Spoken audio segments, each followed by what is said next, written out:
கிறிஸ்துவுக்குள் பிரியமானவர்களே, நான் பார்க்க போகிற வசனம்னா ஏசாயா 55ஆம் அதிகாரம் 10ஆம் வசனம்.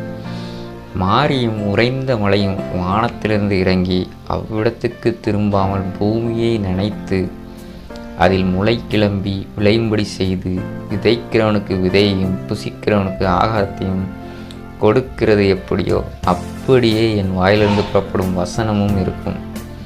அது வெறுமையாய் என்னிடத்திற்கு திரும்பாமல் அது நான் விரும்புகிறதை செய்து நான் அதை அனுப்பின காரியம் ஆகும்படி செய்யும். கடவுளுடைய வசனம் எப்படி இருக்குமா? மழை பெஞ்சு அது பூமியை நினச்சி அதில் நம்ம எந்த ஒரு விதையை விதைச்சாலும் அது முளைச்சி நல்ல பலனை கொடுக்கும், எல்லாருக்கும் சாப்பாடை கொடுக்கும்.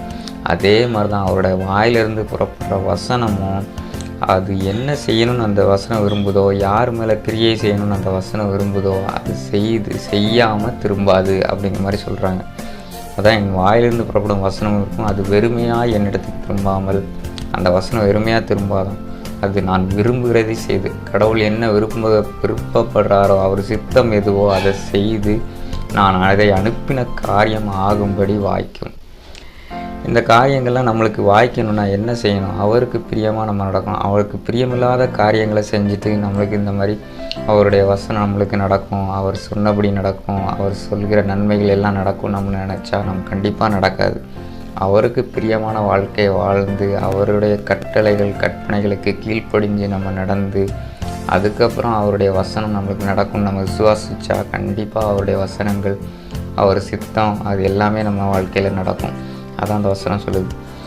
மழை எப்படி நம்ம பூமியில் பெஞ்சு நம்ம பயிர் விளைச்சி செழிப்பாக இருக்குதோ அதே மாதிரி நம்மளுடைய வாழ்க்கையும் அவருடைய வசனத்தின் மூலமாக நம்மளுக்கு செழிப்பாகும். அது எப்போன்னா அவருக்கு பிரியமான வாழ்க்கையை நம்ம வாழும்போது நம்ம சோதிச்சு பார்ப்போம், அவருக்கு பிரியமான வாழ்க்கையை நம்ம வாழ்கிறோமா, இருதயத்தில் உள்ள எண்ணங்கள் எப்படி இருக்குது, பெருமை, பொறாமை, எரிச்சல், கோபம் இந்த மாதிரி காரியங்கள் இருக்குதா, இல்லை நன்மையான காரியங்கள் நம்ம இருதயத்தில் இருக்குதா?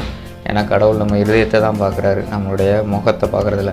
மனுஷன்தான் நம்மளுடைய முகத்தை பார்க்குறான், ஆனால் கடவுள் இருதயத்தை தான் பார்க்குறாரு. நம்மளுடைய இருதயத்தில் என்ன மாதிரி செயல்கள் இருக்குது, என்ன மாதிரி எண்ணங்கள் இருக்குது, நன்மையான எண்ணங்கள் இருந்துச்சுன்னா அவருடைய வசனம் நம்மளுடைய வாழ்க்கையை மாற்றக்கூடியது தான் அவருடைய வசனங்கள். அதுதான் அந்த வசனம் நம்மளுக்கு உணர்த்து.